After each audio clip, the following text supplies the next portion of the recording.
Здравей всички потребители на Shadow Game BG. В този клип ще ви покажа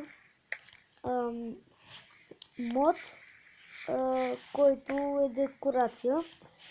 Та добре, нека да започваме. Това е печка. Това не знам какво е. Нещо китчен, нещо си беше там, забравих. Ох, това диск ли е, не знам. Това мисля, че е кутия.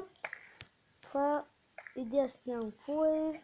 Това идея също си нямам какво е. Да, някакви чудеси и такива. Нещо лаптоп ли, не знам.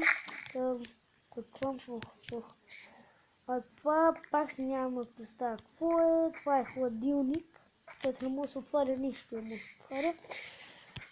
След това дървена масичка, пералня, пак си нямам идея какво е това.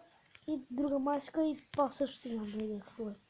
А тук са зад мен всички стъкла от мода. Ето черно, тъмно червено, тъмно зелено, кафяво, тъмно синьо. Това розово, светло розово, светло синьо, това сиво,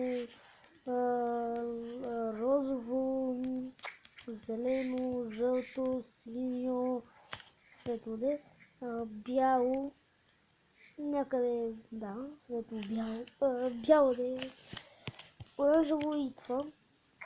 Аз съм препълнен с модове.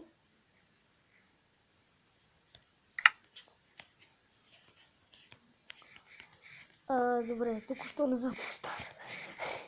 Вървя се, изведнъж.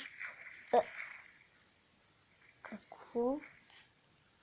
Добре, не ми изписва от какво му убило, така че то никога не се изписва. И няма някакъв вирус. Добре, хора, стъпи върху. Чакай сега. Ако стъпи върху какво ще умира. Значи, ако стъпа върху кафявото, дали ще умра? Не. Стъпа ли върху зеленото, умирам. Окей, явно не знам какво. Нещо или мога е повреден или... не знам. Добре, това беше за клипа. Надявам се мода да ви е харесал. Лайкайте, абонирайте се и довиждане.